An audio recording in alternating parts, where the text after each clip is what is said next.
नमस्कार दोस्तों। 6 अगस्त 1950 को सिएटल में चल रही एक पब्लिक टॉक के दौरान जे कृष्णमूर्ति जी से एक व्यक्ति ने प्रश्न पूछा और यह प्रश्न हम लोगों के लिए भी उतना ही महत्वपूर्ण है जितना कि उस व्यक्ति के लिए था। प्रश्न ये था कि मैं अकेलेपन से पार कैसे पाऊँ? जे कृष्णमूर्ति जवाब देते हुए कहते हैं, क्या आप अकेलेपन से पार पा सकते हैं? उसे जीत सकते हैं?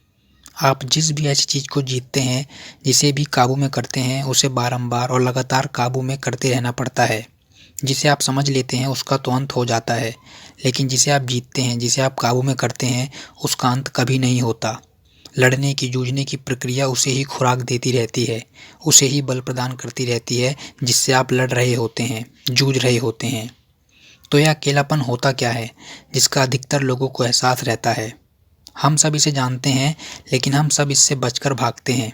इससे बचकर हम किसी भी तरह की गतिविधि की तरफ लपक जाते हैं। हम खोखले हैं, खाली हैं, अकेले हैं और हम इससे घबराए हुए हैं। इसलिए तो हम किसी न किसी विधा से, किसी न किसी विधि से उसे भरने, ढकने व ढाँपने में लगे रहते हैं। वह चाहे ध्यान हो, भगवान की खोज हो, सामाजिक कार्यकलाप हो, रेडियो हो, नशा हो या कुछ और हो। इस अकेलेपन से रूबरू होने, उसके साथ रहने, उसे समझने के अलावा हम कुछ भी करने को रेडी रहते हैं। इससे दूर भागना भी वही बात है, वह चाहे पूजा के सहारे कर रहे हों या प्याले के सहारे। जब कोई अकेलेपन से बचकर भागने के लिए इन चीज़ों का सहारा ले रहा हो, तब पूजा की आदत और पीने की लत में कोई खास अंतर नहीं रह जाता। सामाजिक रूप से इनमें भले ही अंतर हो, लेकिन मनोवैज्ञानिक रूप से जो व्यक्ति खुद के अकेलेपन से बचकर भाग रहा हो और जिसका पलायन उसकी ईश्वर खोज बन गया हो, उसका स्तर वही है जो एक नशेड़ी का होता है। तो महत्वपूर्ण यह है कि अकेलेपन पर काबू करने के बजाय उसे समझा जाए, और हम उसे तब तक नहीं समझ सकते जब तक कि हम उसका सामना नहीं कर लेते, उसको सीधे-सीधे देख नहीं लेते और उससे बचकर भागना बंद नहीं कर देते।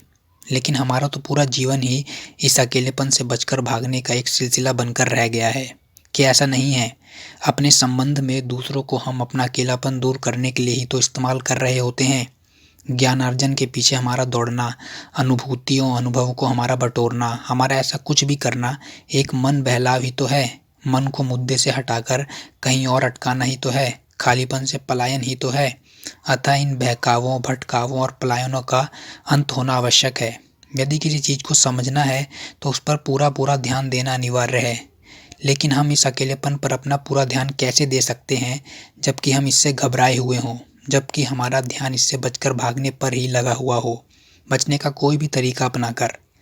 तो हम इस अकेलेपन को सचमुच समझना चाहते हैं जब हमारी नीयत पूरी तरह इसकी गहराई में जाने की होती है, क्योंकि हम जान चुके होते हैं कि तब तक कोई रचनात्मकता आ ही नहीं सकती जब तक कि हम इस भीतरी खालीपन को समझ नहीं लेते जो कि भय का आधारभूत कारण बना हुआ है।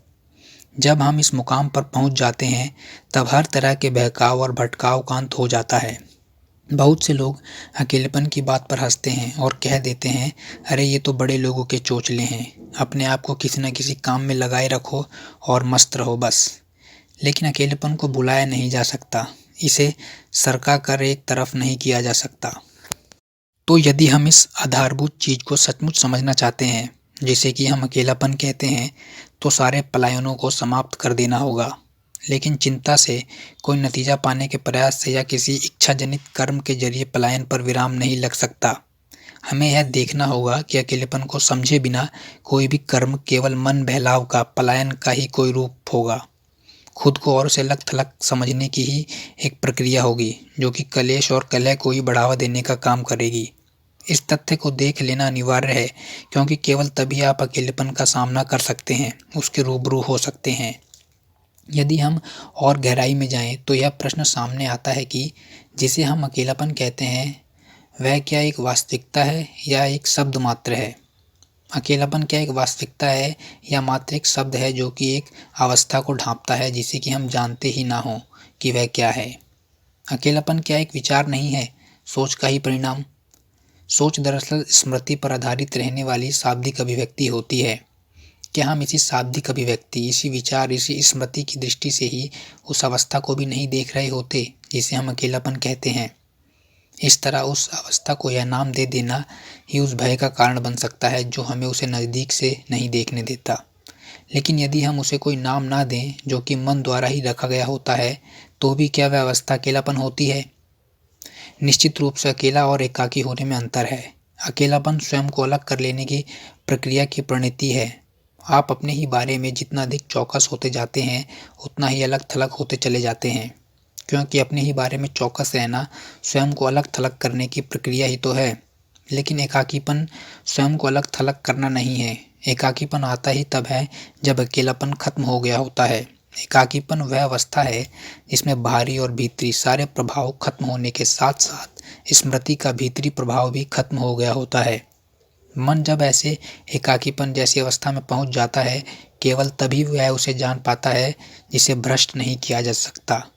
लेकिन वहां तक पहुंचने के लिए हमें अकेलेपन को और स्वयं को अलग-थलग कर लेने वाली इस प्रक्रिया को अच्छी तरह समझ लेना होगा, जो कि अहम और उसकी गतिविधि ही है। इस प्रकार अहम को समझने के साथ ही अलग-थलग होने के अलगाव के अंत का आरंभ हो जाता है और इस तरह अकेलेपन का अंत का भी। उम्मीद करता हूँ आपको अच्छा लगा होगा और समझ में भी आया होगा। अगर अच्छा लगा तो वीडियो को लाइक करें और चैनल को सब्सक्राइब करें।